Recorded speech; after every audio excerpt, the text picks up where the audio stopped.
Magandang buhay sa ating lahat. Nakauna yung uwi dito.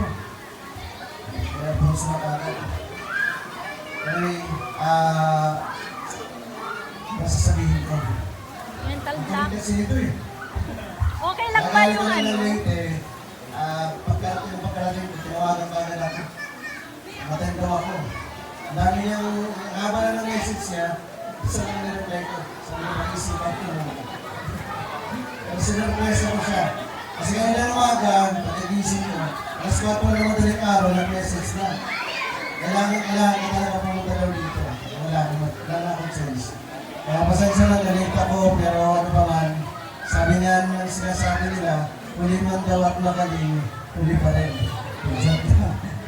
Andito pa rin sa inyong lahat. Anyway, happy first anniversary. Unang anibersaryo. Bakit una? Kasi, panibagong tayong branch nito, may kami sa ang EGGPI. Ano ibig sabihin? Equal Justice Guardians Brotherhood International Incorporated. Maganda ang pangalan actually ng branch kasi Equal Justice. Diba? Ang talino ng kababayan ko po, isipin nyo, Equal Justice. Bira ako makarinig ng pangalan ng guardians na ganyan. Alam niyo bakit? Mga pangalan, pangalan ng mga hayop, mga animal ba? Mga hayop, pangalan, hindi kaya yung pangalan ng mga sunod nila. Yun ang mga pangalan ng mga branch ng guardians. Pero sa kanya, hindi na kailangan yung pangalan niya kung hindi mismo ang pagkakahulugan ng kanyang branch, Equal Justice.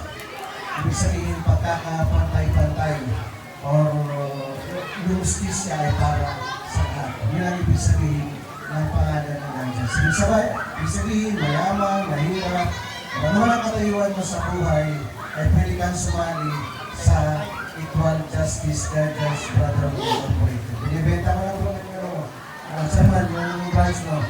Magre-recruit na tayo para sa ilang. Kaya nga, sino mga taga-EGGPI dito? Tasang kamay. Na kayo, isa, dalawa, tatlo, apat, lima. Ayun na, nakapit yung t-shirt. Very good. Ito si press ninyo. So lahat kayo mga taga-dito sa Cavite. Ay mga taga-ibang magabin, wala pa. And then, anyway, happy first anniversary. Hindi kayo, huwag kayo magsawang magtiwala dito sa ceremony. Actually, nakita ko yung during our campaign period nung sa UGB parties. Siya lang ang bukutang nakapagpagawa ng isang napakahabang motorcade ng panahon ng kampanya. Siya ang nag-lead si PCGS Pen. Yung buong Cavite na punya. Tapos nung minsan tapos dito tayo buong Cavite. Pinapit niya. Natrapit ang Cavite during that time. Ang pinaka-principal na ng motorcade na yung si PCGS Pen. Ibig sabihin, nandyan sa kanya ang kakayahan para mamuno ng isang branch ng ating kapatiran sa Guardians. Kaya mabuhay ang chairman, mabuhay din kayo mga membro at sa lahat. So, saka happy birthday, 50 years old, parang golden yan. Golden anniversary na yan. Pwede na siya mag-asawa ulit, kasi kalahati na ng kanyang... Kasi 50 years, ibig sabihin, kalahati ng edad, ibig sabihin, pwede siya magtatag pa ng 50 pa. So, 100 para maging centenaryo din si sana makapag-uway mo ba kasi kailangan ka pa ng mga ating kapatiran. So sa lahat din ng mga nandito, mga chairman, mga president, officers ng iba't ibang mga branches, salamat sa pagpunta nyo. Parehas tayo, mga bisita lang din tayo niya. Hindi chairman din. Kasi anniversary niya, at the same time birthday niya. So, ano bang mensahe ko? Ang mensahe ko na lang siguro, huwag tayong tumigil sa mga ginagawa natin sa Guardians. Kasi bukod sa ating mga sarili, ang pinaka-importante, bukod sa kapatiran, ang pinaka-importante papel ng ating mga branches sa ating kapatiran ay tumulong sa ating kapwa. Yung mga internal na mga problema natin, problema sa kaperahan, problema sa mga ranggo, problema sa mga relasyon, bawal. Ano man ka bang mga problema? Ayan, namatay tuloy yung mic.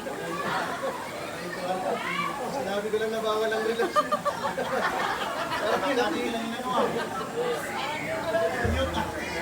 Ano? Sorry.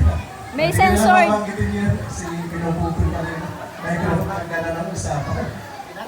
Anyway, ano man ang gana natin problema sa ating kapatiran, palagi tayong isa puso natin na nagkakaisa tayo dito, nagbibigis-bigis tayo dito, sasama tayo dito, na ang layunin natin ay tumulong sa kapwa. Kasi yun ang pinakamarka ng guardians. Pag wala po yan, hindi tayo mga guardians sa totoo. Kasi wala tayong yung huling letra ng ating maging guardians, yung nation, ang society, yung bansa at ang ating lipunan. Kung wala, itigwag sa lang tayo, di ba? Pero dapat meron tayong end success. Ang tawag doon, pagiging buong mga guardians. Ipapatuloy natin ang ganong mga hangarin. Sa ngayon, sa sitwasyon ng UGB, actually nakahanda na tayo para dun sa laban ulit sa 2020. Kaya mag-iiba ito ngayon kasi hindi na tayo papayag na madaya tayo. Actually, kung naging kalaban natin COMELEC during that time. Pero this time, it's either kaibiganin natin or mag-speak up tayo. Mag-iba ang political situation. Pagdating next year, mag-iba yan. Yung mga bangay ngayon sa Senado, sa Kongreso, hayaan niyo muna natin yan sila. Tayong mga guardians, magpatuloy tayo sa pagpapalakas. Kasi pagdating ng totoong laban ng ating kapatiran, handang-handa tayo. Kasi simula na yan next year.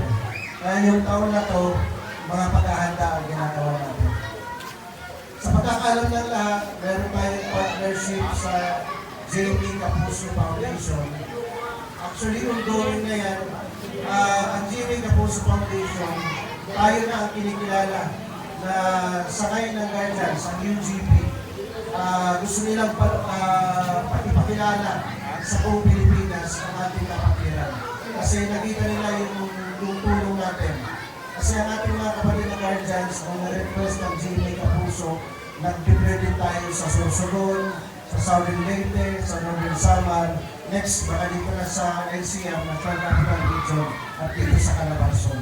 Kaya sana makita ko rin yung bawat isa pagdating ng mga tulungan na ini-sponsor ng Jimmy Kapuso Foundation. Ang maganda sa kanila, libre magpapakilala sa atin, sila nang bahala sa lahat, mga relief goods, mga kagamitan, na ipamamahagi nila sa mga recipient nila. Isang time, kasama rin tayo doon at yung binibibigyan din. Maraming programa silang ginagawa na ang layunin natin doon ay maging kapatid tayo doon sa mga programa na yan. Kaya sana, magtulungan tayo.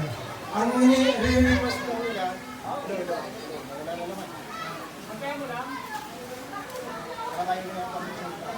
okay, ang nire-request lang nila, magkaroon daw tayo ng isang uniform lang ang UGB.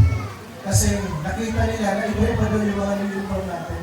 Hindi makilala kaagad sa national TV.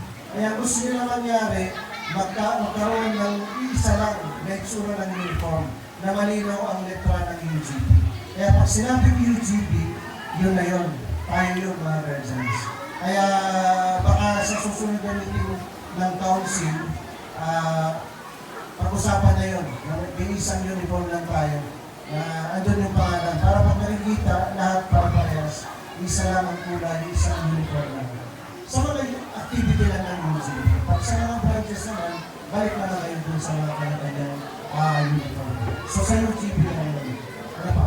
So baka mag-open na rin yung ating UGB application. Kaya hintay-hintay lang. Ang dami ng plano ni Jenny Pisa, ang ating Universal President. Kasi pati yung bahay ni Philip Abraham, gusto lang yung ipare na big. Gawin na niyang UGP headquarters. Para yung mga pupuntahan talaga, doon, mga opisina yung ating mga officers sa UGP. Pero ano pa man, ilang mga updates na po yun. Pero balik po tayo sa atin dito. Sana maging masaya po kayo lahat. Happy anniversary sa EGGBI at sa susunod. Sana makita-kita po tayo sa second, sa third, fourth, at sa fifth. Hanggang sa 50 years niyo. Gaya ng edad ni Chairman Ben. Ang sa akin lang, nandito na tayo sa magandang pamamahay ng Kapatiran Rizals. Lahat tayo. Sa lahat sa inyo na siyempre alam ko, ang karamihan ng mga chairman dito, mga franchise ay under ng Guardians Joint Command. Kaya sana natuwa din kayo na bumalik na sa inyo ang inyong chairman. Wala nga lang dito, first time sana namin nakita. Andun daw sa Pangasinan. Kaya lahat ng mga absent ko lahat sa mga concern si Gigi Met Thompson. Si Gigi Met Thompson ay isa sa mga leader ng Kapatiran Guardians na hindi matatawaran ang sakripisyo at tibay ng loob. Di bali lang magbenta siya magbenta siya ng tuyo kasi hindi lang siya magnanakaw sa kapatiran. Yan ang chairman niyo.